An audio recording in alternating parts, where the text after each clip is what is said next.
Magandang umaga po mga kapatid. Tayo po dadako sa ating Sunday School. Pero ngayon po wala lang po muna akong PowerPoint. Hindi ko na po nagawa yung PowerPoint natin. Pero meron po tayong handouts na pwede nating magamit para masundan ho tayo sa ating pong lesson sa umaga pong ito. And today we're going to have our continuation ng pag-aaral natin sa ating series ng 1689. Baptist Confession of Faith at tayo ay nasa chapter 21 na. Isa ito sa napakagandang paksa pero isa sa pinakamahirap na iturong paksa lalo na ang paragraph 2. Dahil marami ang medyo sabihin natin na hindi naliliwanagan o naaabuso itong pagtuturo o pag-aaral na ito. So we will try our very best na maipaliwanag ito sa inyo ng maayos at tayo ay matuto mula sa pag-aaral na ito. So mapatid tayo ngayon ay nasa chapter 21 at ito ay may pamagat na tungkol sa kalayaang Kristiyano at kalayaan ng budhi. At ito yung part 1 ng ating lesson. So ang tanong natin ngayon, malaya na ba ang mga Kristiyano? Paano naging malaya ang mga Kristiyano? At ano yung mga kalayaan na tinaglay ng mga Kristiyano nang dahil sa Panginoong Kristo? At dahil tayo ay wala na sa ilalim ng biyaya at wala sa ilalim ng kautusan, tayo nasa ilalim ng biyaya, nangangahulugan ba na tayo ay malaya ng gawin ang gusto natin kahit na ang paggawa ng kasalanan? So ito yung ilan sa mga sasagutin nating katanungan sa buong chapter 21 ng ating pong confession.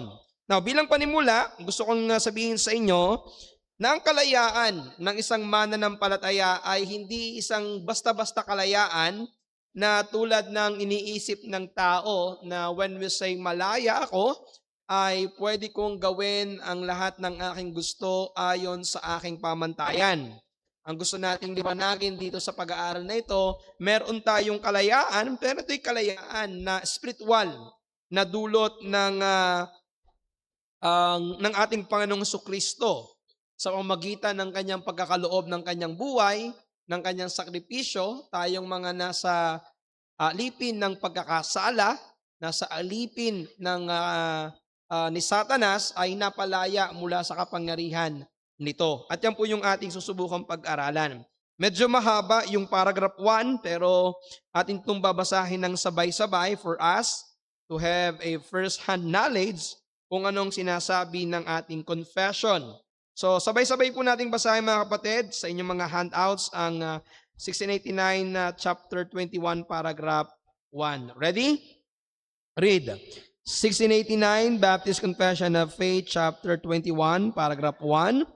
Ang kalayaang binili ni Kristo para sa mga mananampalataya sa ilalim ng Ebanghelyo ay binubuo ng kanilang kalayaan mula sa sala ng kasalanan, sa humahatol na puot ng Diyos, sa bagsik at sumpa ng kautusan, at sa kanilang pagkapalaya mula sa kasalukuyang masamang sanlibutan, pagkaalipin kay Satanas, at sa paghahari ng kasalanan, mula sa kasamaan ng mga pagdurusa, sa takot at tibo ng kamatayan, sa pananagumpay ng libingan at walang hanggang pagkasumpa.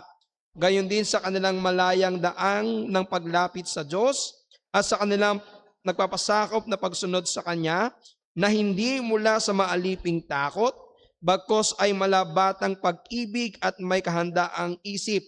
Lahat ng ito ay karaniwan din sa diwa ng mga mananampalatayang nasa ilalim ng kautusan.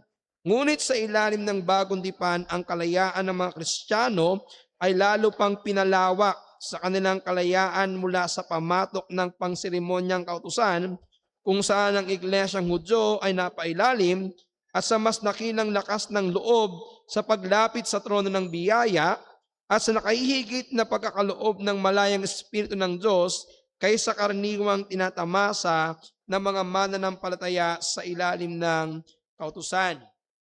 So generally, kapag binasa natin itong verse 1, ipinapakita dito yung pagkakaiba ng paraan ng pamumuhay ng mga mananampalataya sa lumang tipan at sa mga mananampalataya sa bagong tipan Partikular po ang paraan ng ating pananampalataya o paraan ng ating pamumuhay sa pagsunod sa kautusan at sa paggawa ng mga bagay bilang isang mananampalataya. At susubukan natin itong pag-aralan sa susunod na mga linggo, mga kapatid. Now, gusto ko munang liwanagin na ang kalayaan at paglaya na binili ni Kristo para sa mga mananampalataya sa ilalim ng Ebanghelyo ay kalayaan mula sa paghahari ng kasalanan, kalayaan mula sa parusa ng kasalanan, at malayang paglapit sa Diyos. Isang pribilehiyo na tinanggap sa pamamagitan ni Kristo. So ito yung generally ang gustong sabihin ng ating confession. Subalit higit pa rito, ang ating pagsunod sa Diyos at sa kanyang mga utos ay hindi bunga ng pagsunod na gaya ng isang alipin, kundi bunga ng pag-ibig ng isang anak at ng maluwag na kalooban. So ito yung makikita natin na dapat na maging maliwanag na ang ating pagsunod sa kautusan ng Panginoon, lalo na sa bagong tipan, sa mga kautusan ni Kristo, ay hindi dapat magdala ng takot sa atin, sa takot na tayo'y parusahan, kundi yung pagsunod ay gawin natin bilang isang, sabi nga dito, malabata na pagsunod na ginagawa natin dahil tayo ay rumirespeto, gumagalang o umiibig. May mga pagsunod kasi na kaya ka lamang sumusunod ay dahil sa takot na maparusahan, at merong pagsunod na sumusunod ka dahil ikaw ay umiibig. Ito yung gustong ituro sa atin na bilang isang mananampalataya, ang pagsunod natin sa Diyos ay dapat nangingibabaw yung pag-ibig natin, yung paggalang natin sa Kanya. Meron tayong takot, hindi dahil tayo'y parurusahan, meron tayong takot sapagkat siya ay Diyos na banal. Siya ay Diyos natin na makapangyarihan, kaya dapat natin siyang sundin. Tayo ay dapat sumunod, hindi dahil tayo natatakot sa Kanyang parusa, kundi dahil mahal natin siya bilang ating Diyos Ama. Sa ating pagsunod ay may paggalang at takot sa Diyos, ngunit wala ng takot sa parusa o sa kahatulan. Sabi ng ating confession na ang mga bagay na ito naman ay tinaglay din ng mga mananampalataya sa lumang tipan. Sila ay sumusunod din sa Diyos, gumagalang sila sa Diyos, subalit sila noon nasa ilalim ng pamatok ng mga seremonyal na batas. Nandun sila sa burden, especially yung kanilang mga cultus, yung mga ceremonial activity po nila, they are very much required o sila ay inaasahan na maging maingat, maging masunurin sa lahat ng uri ng kanilang pagsiseremonya, napaka-stricto. Bagamat ginagawa nila ito na may paggalang sa Diyos, pero merong pamatok na kailangan mong gawin ito ng ganong kasagrado, ng ganong kaayos, hindi ka pwedeng gumawa ng merong kalayaan.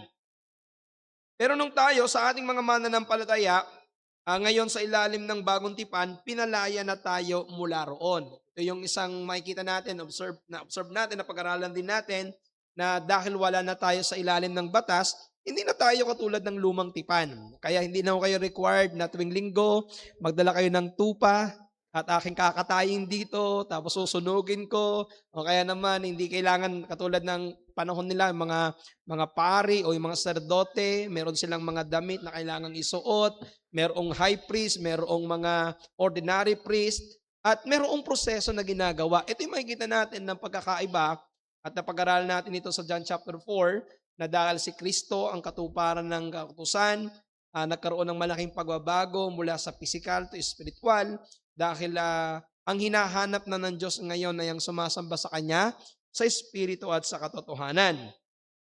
Ngayon, ang mga seremonyal na batas ay inalis na sa pamamagitan ni Kristo. Kaya tayo ngayon ay mahigit ng kalayaan at katapangan sa paglapit sa luklukan ng biyaya, sapagkat alam natin kung ano ang natapos na ginawa ni Kristo at kung ano ang kahulugan nito para sa atin. Isa sa mga biyaya at kalayaan natin ngayon yung freeness to come to God na hindi kayang gawin ng mga mananampalataya in the Old Testament.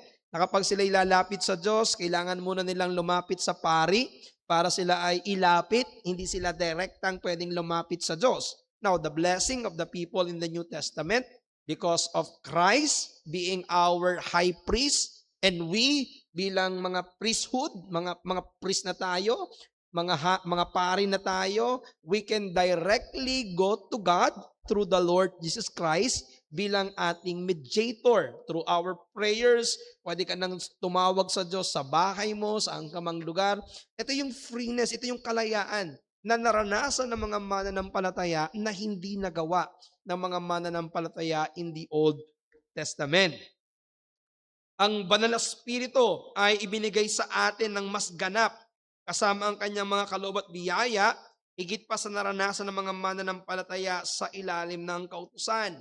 Now, in the Old Testament, ang Banal na Espiritu ay may mga pinipili lamang ng mga tao na kanyang sinasamahan. Kumbaga, hindi siya nananahan sa buhay ng lahat ng mananampalataya o ng lahat ng tao noon sa lumang tipan. Yung pagkilos niya, limitado lamang doon sa mga taong pinili ng Diyos para gampanan ang kanyang tungkulin. But the blessing of the New Testament believers is ang mga mananampalataya ay tumatahan sa atin.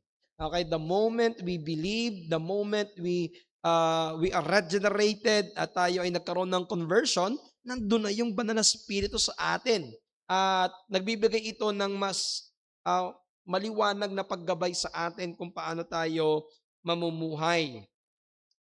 Walang tunay na mananampalataya na walang Banal na Espiritu. Kung kaya, dahil ibinigay sa atin ng Diyos ang Banal na Espiritu sa panahon ng bagong tipan, mas nagiging malaya ang isang mananampalataya sa kanyang paglapit sa Diyos. Kaya ano yung biblikal na katotohanan nito? Bilang mga anak na ng Diyos at tagasunod ng Panginoong Kristo, wala tayong dapat paglingkuran kundi ang Diyos lamang. Okay? Pinapakita dito na dapat maglingkod tayo sa Kanya bilang ating tanging Diyos. Ang tunay na kalayaan ay matatagpuan sa pagiging alipin ni Kristo. Tayo ay naging pag-aari niya, kung kaya tayo ay tinatawag na lumakad sa kalayaan ni Kristo. Tayo ay nasa ilalim ng biyaya at malaya. Ngunit ang kalayaan na ito ay hindi kalayaan na gawin ang ating sariling kalooban, kundi kalayaan na gawin ang kalooban ng Ama at hanapin ang kanyang kaluguran. Anong ibig sabihin nito? Nung tayo ay hindi pa mananampalataya kay Kristo, alipin tayo ng kasalanan at bilanggo tayo ni Satanas. Wala tayong kakayanan na gawin ang kalooban ng Diyos. Hindi tayo malaya na makasunod sa Diyos. Subalit dahil kay Kristo, pinalaya tayo sa pagkaalipin sa kasalanan, pinalaya tayo kay Satanas na nagbunga ngayon ng kalayaan na magawa ang kalooban ng Diyos. Ito po kasi yung binabanggit ko sa inyo kanina na nagiging delikado sa pagtuturo ng Christian liberty. May mga tao na dahil pinalaya na daw sa batas, ay malaya na nilang gawin ang nais nilang gawin para sa Diyos. Magandang tingnan pero hindi malaya kang gawin kung ano yung gusto mong gawin. Ang malaya ay gawin ang kalooban ng Diyos. Binigyan tayo ng kalayaan na magawa ang kalooban ng Diyos, na masunod ang kanyang kalooban na hindi natin kayang gawin nung hindi pa tayo mananampalataya kay Kristo. Dahil wala tayong Banal na Espiritu na nag-uudyok sa atin at gumagabay sa atin, kaya hindi natin magawang purihin, sambahin, kilalanin ng Diyos. Pero dahil kay Kristo, tayo ngayon ay nakagagawa. At ito pa, lahat ng ginagawa natin ngayon, ayon sa kalooban ng Diyos, ay nagiging katanggap-tanggap sa Kanya. Ito yung hindi naranasan ng mga wala kay Kristo. Nakikita natin, there are some people na very religious in their activity. Masabi natin, there are some people na they go beyond pa nga minsan sa ginagawa ng mga Kristiyano. Yung kanilang dedication, yung kanilang paglilingkod sometimes is exceeding even with the Christian. Katulad ng nakita natin kanina sa preaching natin, si Apostle Paul is very serious, very motivated, very zealous sa kanyang paglilingkod, sa kanyang paniniwala, pero hindi ito tinatanggap ng Diyos. Pero sa ating mga mananampalataya, dahil kay Kristo, may kalayaan tayong maglingkod, may kalayaan tayong gawin ang kanyang kalooban. Tinawag tayo mula sa pagkaalipin ng kasalanan upang mamuhay sa kalayaan ng Diyos at ng Ebanghelyo. Pero paalala sa atin, ang kalayaang ito ay hindi lisensya upang magkasala, kundi kalayaan upang sumunod, magmahal, at maglingkod sa Kanya na nagbigay sa atin ng tunay na kalayaan.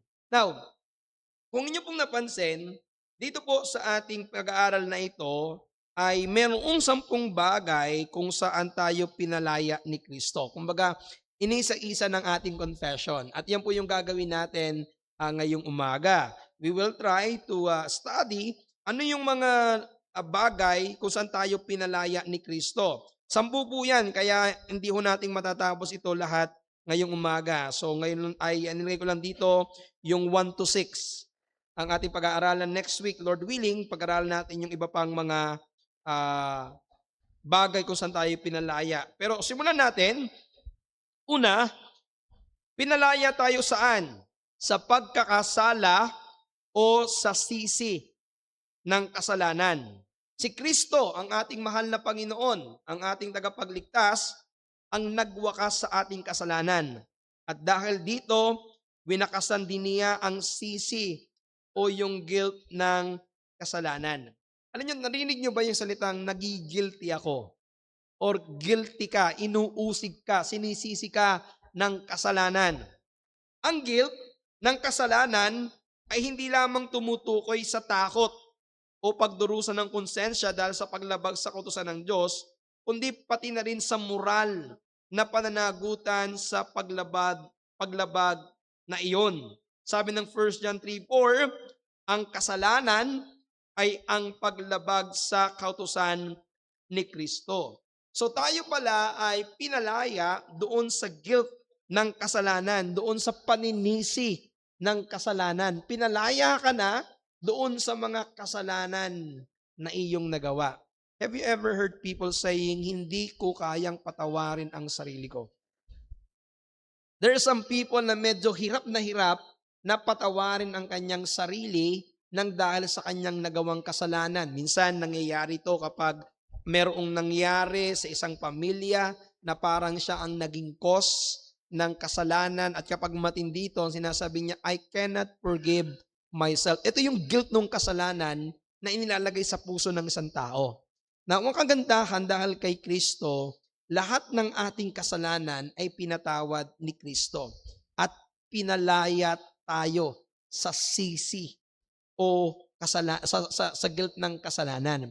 Kaya dapat ang isang mananampalataya ay magkaroon ng kagaanan ng kalooban, knowing na ang kanyang kasalanan ay pinatawad ng Diyos. Ito yung siguro yung battle kanina sa preaching natin. Yung 3 days and 3 nights na si Saulo ay hindi kumain at hindi uminom. Ito yung mga time na marahil ay kanyang binubulay, kanyang tinitingnan yung mga kasalanan ng kanyang ginawa.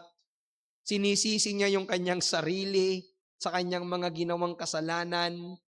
Pero after noon nakita niya na dahil kay Kristo ay pinalaya siya.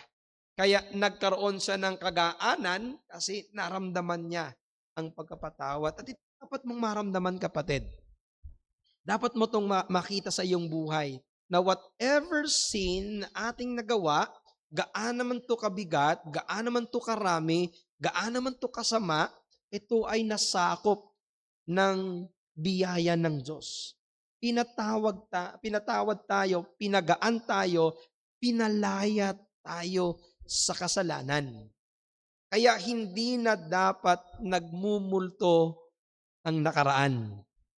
Ibig sabihin, yung mga kasalanang nagawa natin dati, ito ay pinalaya na tayo ng Diyos. Do not dwell on the sin of the past because we have been freed from that. Pinalaya tayo sa pamamagitan ng Panginoong Jesucristo. Then point number 2, si Kristo ang ating nakilang punong pari, ang nagsaayos ng kasalanan sa pamamagitan ng kanyang paghahandog. Ayon sa Hebrews 9:26.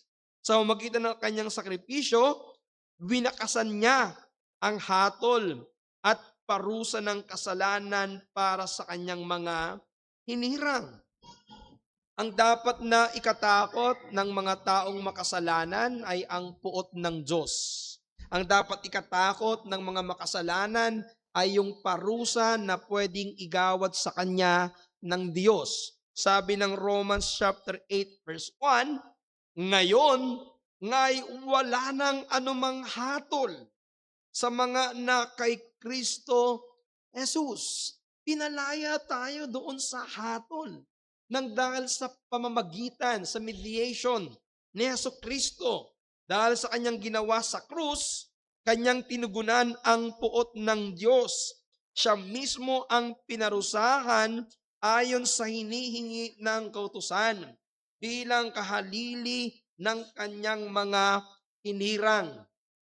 Hindi ba bakit si Apostol Pablo bakit hindi matanggap ni Apostol Pablo na si Jesus ang Mesiyas? Dahil sa kanyang understanding, yung ipinako sa krus ay sinumpa ng Diyos nang dahil sa kasalanan.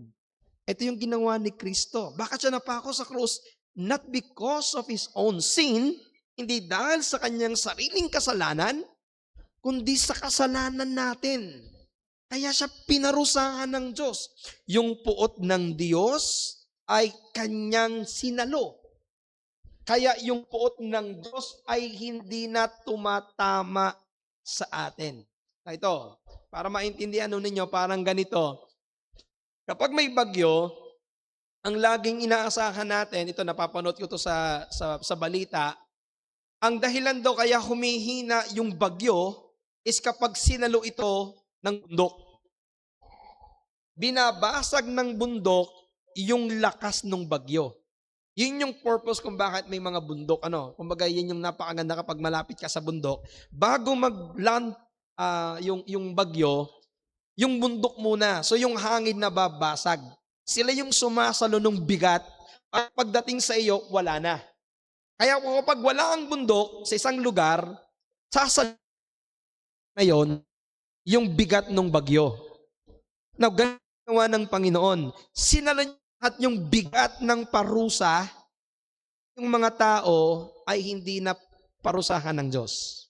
Yung paut ng Diyos ay kanyang tinanggap para hindi na tayo tumanggap ng puot ng Diyos. Sa Romans chapter 8, verses 32 to 34, ang dahilan kung bakit wala nang maaaring hatulan sa mga anak ng Diyos ay dahil sa tatlong katotohanan. Una, dahil sa kamatayan ni Kristo para sa atin. Pangalawa, sa pagkabuhay ni Kristo para sa atin. At pangatlo, sa patuloy na pananalangin at pamamagitan ni Kristo para sa atin. So ang tatlong dahilan na ito, ang dahilan bakit ang tao ay hindi na kinapupuotan ng Diyos.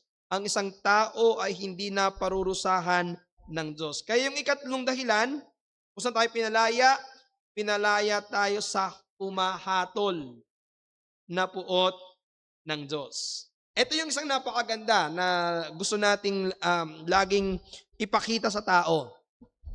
Ang puot ng Diyos ay nasa makasalanan. Ang wrong thinking ng mga tao, ang Diyos ay hindi nagpaparusa.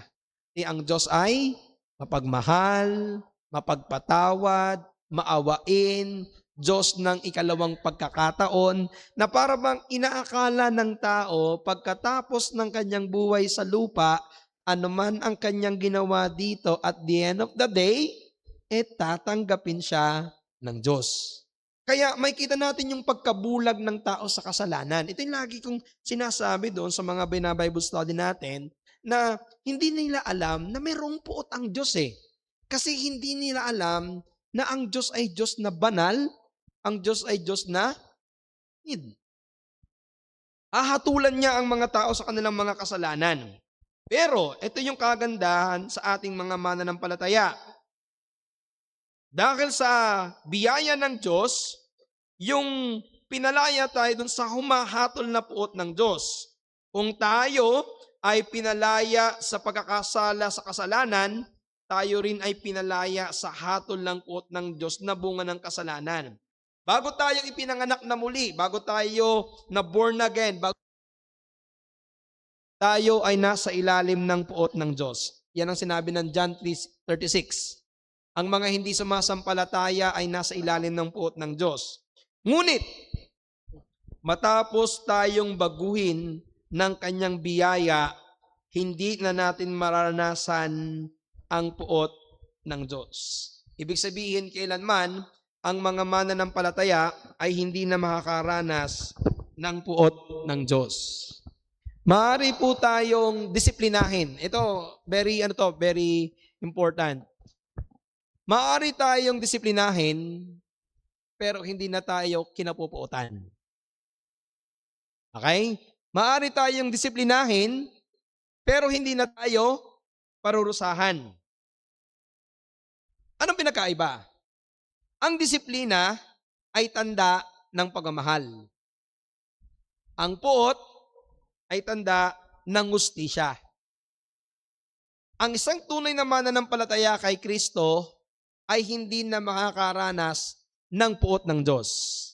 Pero ang isang mananampalataya kay Kristo, kapag hindi lumalakad sa kalooban ng Diyos, ay pwedeng disiplinahin ng Diyos. Gaya ng sinasabi ng aklat ng Hebreo, na kanyang dinidisiplina ang kanyang mga itinuturing na anak. That's why, hindi tayo dapat maging kampante na kahit na tayo ay gumagawa ng kasalanan o nananatili sa kasalanan, okay lang. Kasi hindi na naman ako hahatulan. Oo, hindi ka nakahatulan, pero pwede kang disiplinahin. At gusto kong paalala sa inyo na hindi nakalulugod sa Diyos ang paggawa ng kasalanan ng kanyang mga anak. At hindi rin dapat maging thinking ng mga anak ng Diyos na ang kanyang paglaya sa puot ay magiging lisensya para gumawa na ng gusto niyang gawin. At sabi nga ay magtampisaw sa kasalanan. Kasi hindi na naman daw siya tuluyang magiging madumi. Maglalaro na lamang ako sa putikan. Hindi po pwedeng ganyan ang thinking ng isang tunay na mananampalataya. Knowing na tayo ay inalis mula sa puot ng Diyos at inilagay tayo sa kanyang kaharian, ibinilang sa kanyang mga anak, dapat tayong gumawa, mamuhay, na gaya ng pinalaya sa kasalanan. At hindi lang yan, tayo ay pinalaya hindi lamang mula sa kasalukuyang puot ng Diyos, kundi pati sa darating na puot sa impyerno. So yung puot ng Diyos ay hindi lamang dito sa lupa, ang dulo nito ay yung puot na magdadala sa isang tao sa impyerno. Pakinggan yung sabi ng 1 Thessalonians chapter 1 verse 10. 1 Thessalonians 1:10, at upang hintayin ang kanyang anak mula sa langit, na muling binuhay mula sa mga patay, si Jesus na nagligtas sa atin sa puot na darating. So yung puot na darating ay tumutukoy sa parusa ng Diyos sa mga taong makasalanan. Ito po'y ginamit din noon ni John the Baptist na tumutukoy sa darating na paghukom ng Diyos. Darating ang panahon na huhukuman ng Diyos ang lahat ng mga makasalanan at hahatulan ang mga hindi sumampalataya. Gaya ng sinabi ng Hebrews 9:27, na itinakda ng Diyos na ang tao ay mamatay ng minsan at pagkatapos nito ay paghukom. Now, ito po gusto kong liwanagin, hindi nangangahulugan ng isang mananampalataya ay hindi nahusgahan. Ibig sabihin, hindi ho nangangahulugan na hindi na tayo haharap sa Diyos. Haharap po tayo sa Diyos ayon kay Pablo sa 2 Corinthians chapter 5 verse 10. Sapagkat tayong lahat ay dapat mahayag sa harapan ng hukuman ng Diyos. 2 Corinthians 5:10. Ibig sabihin, lahat din pala ng mananampalataya ay haharap sa hukuman ng Diyos. Subalit, hindi para hatulan, para parusahan. Haharap tayo sa Diyos upang tumanggap ng gantimpala o mawalan ng gantimpala. Ang pagharap natin sa Diyos ay panahon ng pagtanggap ng gantimpala o pagkawala nito. Ang ibig sabihin nito, kapag ikaw ay naging matapat sa iyong paglilingkod, tatanggap ka ng gantimpala. Pero kapag ikaw ay hindi naging matapat sa iyong paglilingkod, maaaring mawala yung gantimpala na dapat ay ibigay sa iyo. Ngunit, ang kumpiyansa ng isang mananampalataya, hindi na tayo kailanman itatakwil or kukundinahin o parurusahan ng Diyos.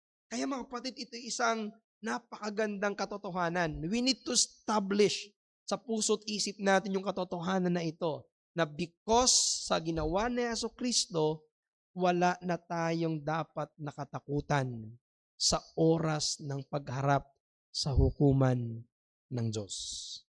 Paano tayo nakaligtas sa puot ng Diyos? Binanggit natin kanina, pinasa ni Kristo ang buong puot ng Diyos para sa atin. Siya ang pinarusahan sa ating lugar upang makaligtas tayo sa nakatatakot na puot ng Diyos. Kaya lang ang problema, ang mga wala pang pananampalataya kay Kristo ay sa kasalukuyan ay nasa ilalim ng puot ng Diyos at sa dulo ay tatanggap ng puot ng Diyos. Pero kapag sila'y nagsisi at sila'y sumampalataya, ang puot ng Diyos ay mawawala sa Kanya. Kaya nga napakahalaga mga kapatid na maibahagi natin ang katotohanan ng Ebanghelyo sa mga taong pinapupuotan ng Diyos. Ang tanging paraan para mawala ang puot ng Diyos sa kanila ay sa pamamagitan ng pananampalataya kay Kristo. Yan ang pangalawa. Pangatlo, yung higpit at sumpa ng kautusan. Tayo bilang mga mananampalataya ay hindi na sumusunod sa kautusan upang maging matuwid sa pamamagitan nito. Ni hindi na tayo hinahatulan o sinusumpa ng dahil sa ating kakulangan na hindi sundin ito ng perpekto. Ang ibig sabihin po nito mga kapatid, sa ilalim ng dipa ni Moses, hinihingi yung ganap na pagsunod sa lahat ng utos ng Diyos. Ibinigay yung utos para sundin. At ang hinahangad ng Panginoon, ang pagbibigay nito ay merong layunin na ang tao ay sumunod dito. Ang batas ay ibinigay para display? Hindi. Kaya naglalagay ng batas para sundin. Kaya ang lumang tipan ni Moses ay isang tipan ng mga gawa, sapagkat nangako ito ng pagpapala kapalit ng pagsunod, sumpa kapalit ng pagsuway. Subalit, walang sino mang tao ang kayang sundin ito. Kaya sa magitan ng batas, nakikita at naipapakita na ang tao talaga ay makasalanan. Ang law is the schoolmaster. Ipinapakita nito na ang tao talaga ay makasalanan. Dahil kung walang batas, walang kasalanan. Pero dahil sa batas, nakita natin na tayo ay nagkakasala. Ngayon, gayunpaman, ang Diyos ay nanatiling mahabagin sa kanyang bayan sa kabila ng kanilang pagkukulang. Kaya si Kristo, para sa kanyang mga hinirang, ang nagpasan ng sumpa ng kanyang sarili, ng kautusan sa kanyang sarili upang tayo ay mapawalang sala sa pamagitan ng pananampalataya. Si Kristo ang nagbata ng parusa ng mga taong sumusunod o sumusuway sa kautusan. Lahat tayo, gaya ng sinabi ng banal na kasulatan, ay naging makasalanan. Lahat ay karapat-dapat ng kaparusahan. Pero dahil kay Kristo, sa kanyang pagsunod sa batas, yung mga sasampalataya sa kanya ay pinatatawad. Ang tawag natin dito yung imputation of righteousness o pagbibigay ng katwiran. Ibinilang sa kanya ang ating kasalanan at ibinilang sa atin ang kaniyang katwiran. Kaya sa harapan ng Diyos, tayo ay wala ng kasalanan. Tayo ay inaring ganap.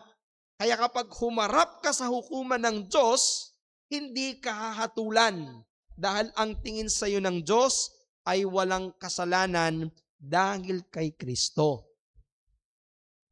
Sa hukuman, ang hinahatulan ng parusa ay ang mga may kasalanan. Pero bakit hindi na tayo parurusahan?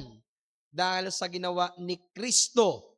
Ang tinitingnan ng Diyos ay ang ginawa ni Kristo, kung kaya ang nakay Kristo ay nakatupad sa kautusan.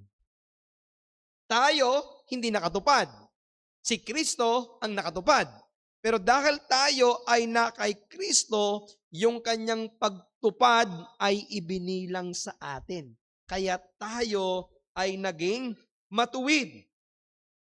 Now, hindi po ibig sabihin nito na ang mga Kristiyano ay hindi na kailangang sumunod sa Diyos o hindi na natin kailangang sundin ang 10 utos.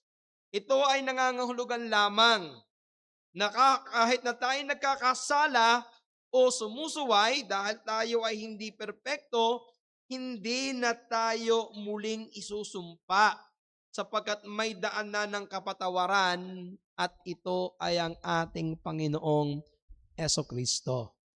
Iniingatan natin ito kasi baka magkaroon ng misinterpretation or misapplication sa atin. Na dahil ako naman pala ay pinalaya na kay Kristo, ay nandoon na magkaroon na ako ng kalayaang gawin ang gusto ko. Inikilala natin mga kapatid na hanggat tayo ay nasa lupa, dahil meron tayong impluwensya ng kasalanan, ay maaari tayong matukso at magkasala. Pero sa kabila nito, hindi na tayo dapat matakot sa parusa o hatol ng Diyos dahil kay Kristo. Matakot ka sa disiplina, pero hindi na sa parusa. Hindi na sa hatol. Sabi ng Romans 6:14, sapagkat ang kasalanan ay hindi na maghahari sa inyo, sapagkat kayo'y wala na sa ilalim ng kautusan, kundi nasa ilalim na ng biyaya. Tayo ngayon ay nasa ilalim na ng biyaya at wala na sa ilalim ng kautusan. Dahil dito, hindi na tayo sakop ng sumpa ng kautusan bilang parusa sa paglabag. Sa halip tayo ay pinawalang sala, pinalaya at pinanatili sa biyaya ni Kristo na tumupad ng kautusan para sa atin. So as long as tayo ay na kay Kristo, tayo ay hindi hahatulan ng Diyos. Ang tanong, darating ba sa panahon na tayo ay mawawala kay Kristo? Hindi. Hindi kailanman mawawala ang na kay Kristo, sapagkat si Kristo at ang Ama ay nakahihigit sa kahit sinuman. At ang biyaya ng pagliligtas at pagkapatawad ni Kristo ay minsan at magpakailanman. Kaya ang lahat ng totoong nagsisi at sumampalataya sa Kanya, kailanman ay hindi na makakaranas ng kaparusahan sa impyerno. Yan ang biyaya. Yan yung pagpapalaya ni Kristo sa atin sa puot sa hatol ng kasalanan at sa sumpa ng kautusan. Now, yung 4, 5, and 6, sa kasalukuyan, yung masamang sanlibutan, si Satanas, at ang kasalanan, ang tatlong ito po ay magkakaugnay. Kaya tatalakayin natin ito bilang isang paksa. Kalayaan mula sa kasalukuyang masamang sanlibutan, kalayaan mula sa pagkaalipin kay Satanas, kalayaan mula sa kapangyarihan ng kasalanan. Pag sinabi natin ang pag-aari ng sanlibutan, nangangahulugan po na pagiging alipin ni Satanas at pagkagapos ng kasalanan. Ang pamumuhay sa kasalanan ay tanda ng pagiging alipin ni Satanas at pagiging bahagi ng kaniyang kaharian. Kaya itong tatlong ito hindi pwedeng paghiwalayin dahil ito po ay magkakaugnay. Inalipin tayo ng kasalanan noon, pero pinalaya tayo ni Kristo. Ito yung makikita natin, ang mga tao na hindi pinalaya ni Kristo ay alipin ni Satanas, nasa kasalukuyang paggawa ng kasalanan, at makamundo ang pamamaraan. Dito dapat mabago ang mga mananampalataya. Kaya dapat merong distinction o may pagkakaiba ang paraan ng pamumuhay ng mga taong alipin ni Satanas, alipin ng kasalanan at nasa kamunduhan. Liwanagin, pare-paras tayong nakatira pa rin sa mundo. Wala naman nung ibang planeta para dalhin ng mga Kristiyano. Doon kayo magsama-sama. Hindi pa ho ganun eh. Okay? Hindi ang plano ng Diyos pagkatapos natin na maligtas ay diretso na agad sa langit. Hindi ganun ang ginawa ng Diyos eh. Hindi ganun ang plano eh. Ang plano ng Diyos, pagkaligtas sa atin, manatili sa lupa. Pero meron siyang mga utos. Ano yon? Maging asin at liwanag. Ano ang ibig sabihin? Yung asin, ano yung purpose niya? Hindi lang ho pampalasa. Ang layunin po ng asin ay to preserve. Nung hindi pa uso ang refrigerator, anong ginagawa natin sa mga isda para hindi mabulok agad? Inaasnan. Ano ha? Yun yung panlaban sa bulok. Ito yung purpose ng asin. Makita tayo na nagpi-preserve ng kabulukan. Bulok na yung sanlibutan. Bulok ang paraan ng pamumuhay, bulok ang paraan ng pag-iisip, bulok ang kanilang buhay. Ang mga Kristiyano dapat makita na napi-preserve ang palataya at ang buhay. Kung kaya, dapat kapag Kristiyano ka, nakikita na ikaw ay asin. Kung ang mga katabi mo'y nabubulok na, hindi yung itsura ha, yung nabubulok ang paraan ng pamumuhay, dapat iba ka. Pangalawa, liwanag. Anong purpose ng liwanag? Magtaboy ng kadiliman. Yan ang una, di ba?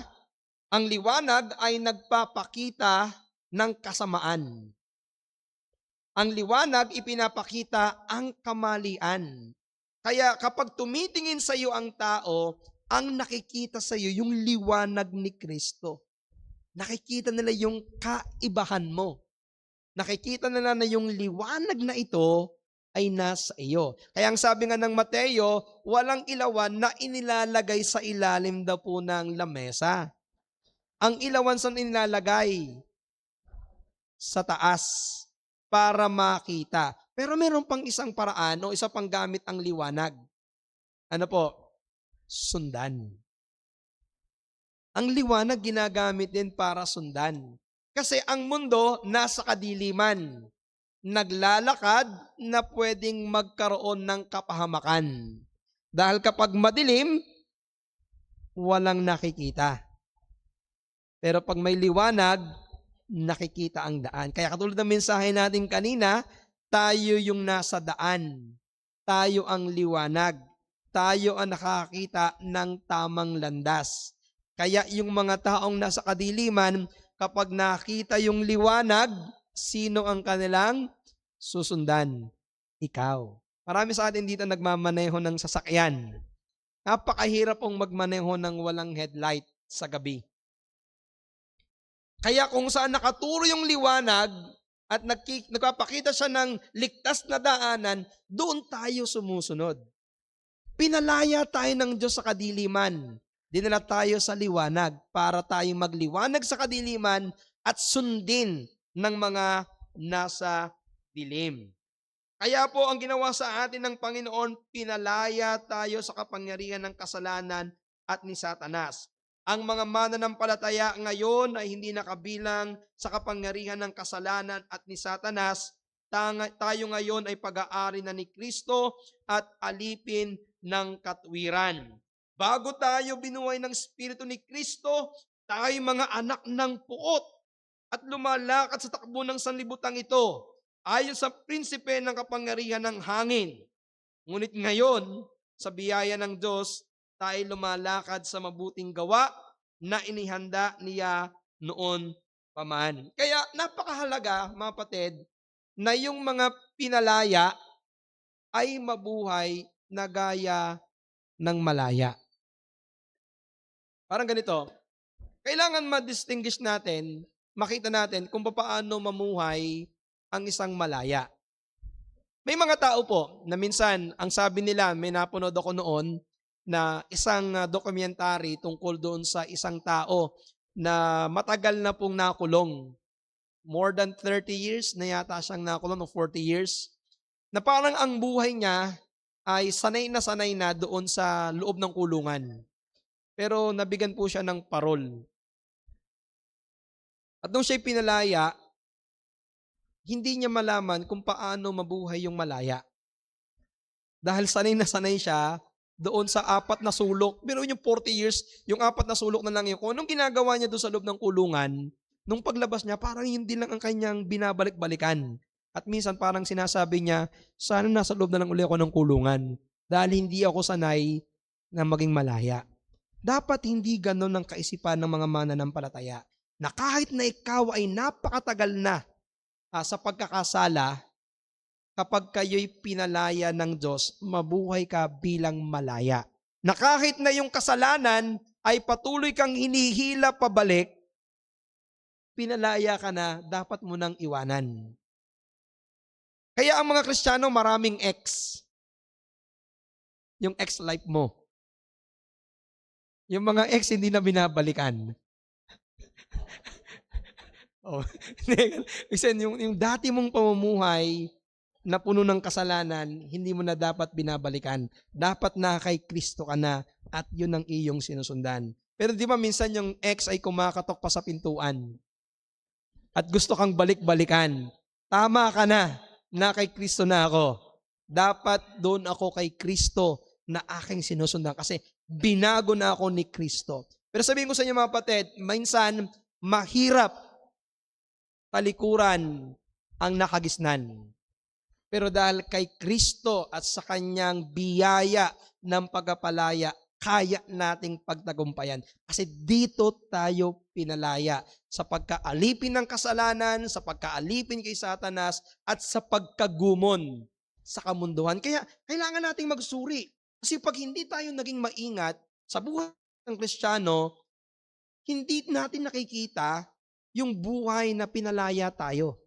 Napakaganda ng pagkapalaya sa atin ni Kristo. Kasi inakala ng marami, pag ako Kristiyano na, hindi na ako malaya. No.